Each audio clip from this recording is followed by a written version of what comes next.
What is up, guys? Rick is here with this week's Challenge of the Elders guide, showcasing not only how to beat this week's Challenge of the Elders, but also how to reach that 30,000 high score goal. Now, the modifiers for this week, firstly, is a melee point bonus, giving you more points whenever you achieve a melee kill. Next, we have Chaff, disabling your radar for this encounter. And lastly, Airborne, making you do more damage as long as you're in the air. Now, the melee point bonus modifier is going to be the main thing that you're crafting your build around. Try to increase your discipline as high as possible. That's going to help your melee recharge faster. A really good weapon to use is the Monte Carlo exotic auto rifle. Dealing damage with this weapon is going to drastically increase your melee recharge, and actually dealing damage can make your melee instantly recharge. Now, there's several different armor pieces that have an effect on your melee attack depending on which character you're playing. All of these would be acceptable. Anything that gives you 2 melee charges is quite good for this encounter. I was using the Paragon Greaves leg exotic armor for the Titan to make it so that my shoulder charge had massively increased damage while in the air. And yes, that's a massive wombo combo with the Airborne modifier, so I was basically one-shotting everything with my Airborne shoulder charges. Now, the first round is going to have you in the Cabal Arena versus Val Aru'un. Upon spawning into this arena, head to the back left corner and you'll see a wall which you can go behind. Although some enemies do go behind this wall and attack you, the boss himself can't go behind this wall, and that is the main reason why it is the best place to hold out in this arena. Now, while you're behind here, you're going to want to pay attention to the bottom left-hand corner text. This is very important because there's going to be 3 scions during this encounter. Each scion is each of the different elements. There's going to be a solar scion, a void scion, and an arc scion. Now, in the bottom left-hand corner, you're going to see the text pop up that says Scion Flare channels a certain elemental power, so arc, void, or solar power. This means that the solar scion is available to damage. Now, you actually, if you miss this text for some reason, you can just shoot all of the different scions. Whatever one isn't immune that you can actually do damage to, that's the one you want to attack. Upon killing this scion, so let's say it's the solar scion, then you're going to have the boss not become immune and become available to attack, letting you do damage to him. However, you're really going to want to not deal too much damage to the boss. And the reason being is because at the beginning of this encounter, when you're hiding at the left side of the map, or not really hiding, but holding out, you definitely want to kill these 3 scions one after the other. So whatever element is available first, so kill the solar one, the boss is going to become available to damage, but you don't even need to damage him.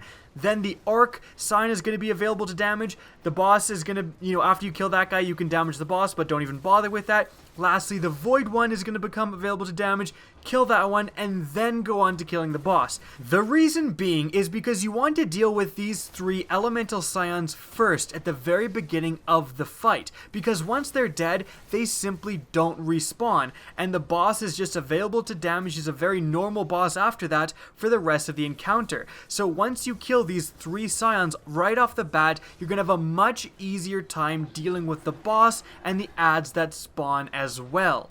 So at the beginning of the fight, your main focus is dealing with these scions. Now, after you've killed these 3 scions, you can then go on to trying to get as many melee kills as possible on the normal enemies, damaging the boss to make more enemies spawn. You'll see that reinforcements are arriving. When you see this, stop damaging the boss, let the reinforcements come, and then just kill them again with as many melee attacks as possible, and just go back and forth between damaging the boss and killing the adds.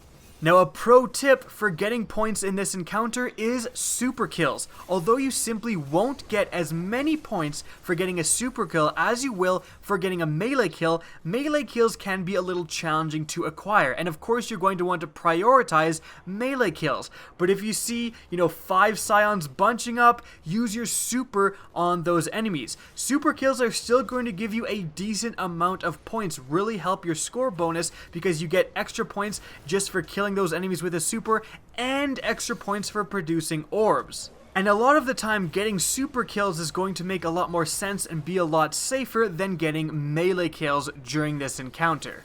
In fact, getting one of your teammates to run Hunter with Tether is a great idea. The Tether super is going to produce a crap ton of orbs, which is really going to help the other two characters keep up their supers and use them as much as possible, while slowing down enemies that get tethered and making them able to take more damage, which coincidentally also helps with melee attacks. Now the next round is going to take place in the Vex arena against the Seditious Mind. Upon entering the arena, again head to the back left corner. This is the absolute best place to be. All of the enemies on the map are going to converge in this location, and there's a ton of cover. So as long as you're patient, you can just wait for the enemies to come to you, jump out of cover, melee a few enemies, get a few melee kills, and then run right back into cover with minimal risk. The boss in this encounter is a fairly easy one. It's just going to stay in the very middle of the map and shoot at you every once in a while. And in fact, if you're in that back left hand corner, there's very few angles it can get that are even effective against you. However, in the meantime, it is going to make explosions randomly appear around yourself and your teammates. You can tell that an explosion is going to happen when you see a red circle on the ground, and then you're going to see a taken orb slowly descending, doing damage as it descends and finally exploding once it reaches the bottom. As long as you're paying attention not to be caught in these explosions, you should be fine. And also make sure that you don't bunch up all together with your teammates so that you're not all killed by the same explosion. As long as you stick to this back left-hand corner and watch out for these explosives, you should be fine. My one other tip for this round is don't get impatient and try to leave this corner and go out and try to melee kill a lot of the goblins and hobgoblins walking in the middle of the map. The reason being is because the hobgoblins do a ton of damage, and so does the boss, and it's very easy to just be melted very quickly if you're not paying attention and you're caught in the middle of the map. So let the enemies come to you on the left side. Don't go out in the open and try to kill the enemies.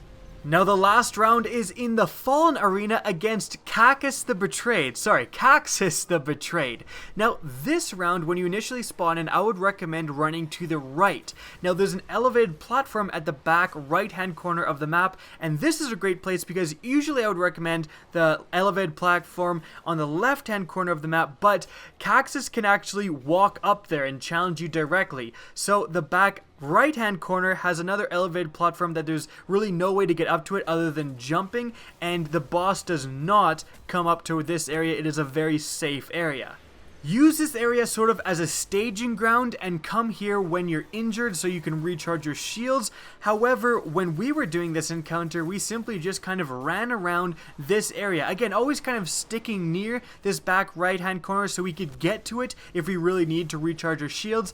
However, Keksis really isn't that kind of aggressive. He kind of stays back and just shoots those orbs at you, which are pretty easy to dodge. The only other mechanic that you need to be aware of is that he does produce these kind of taken mines, these blights that you have to disarm, exactly like the blights in the King's Fall raid. As long as you're standing in it, it will go away. Now if you let this happen, if you don't stand in it and this blight is able to activate, if this explosive is able to activate, it is going to drain your light, which is going to drain your super, but honestly that's not even really that big of a deal. You can really just ignore these blights, you don't even have to do them, but if you're kind of on your way and you're nearby one, you might as well disarm it. Apart from that, it's really just running around the wreckage and meleeing guys when you see them, and then running back into the wreckage so that you don't get caught in the open and shot by too many guys at once. Remember that Airborne is on, and so that you want to jump just before you melee to do a hell of a lot more damage. Follow these tips and you should have no problem reaching that 30,000 goal. Now, I hope you enjoyed this video and I hope you found it helpful. If you did, please remember to help me out by simply rating or sharing this video. If you want to get in touch with me and keep up with the latest channel activity, the best way is to follow me on Twitter at Keksis. That's linked in the description down below, as is my Twitch channel, which you can also follow. And I even do open lobby challenge of the Elders streams if you're having trouble beating it. Now again, thanks for watching, and as always, have a good day.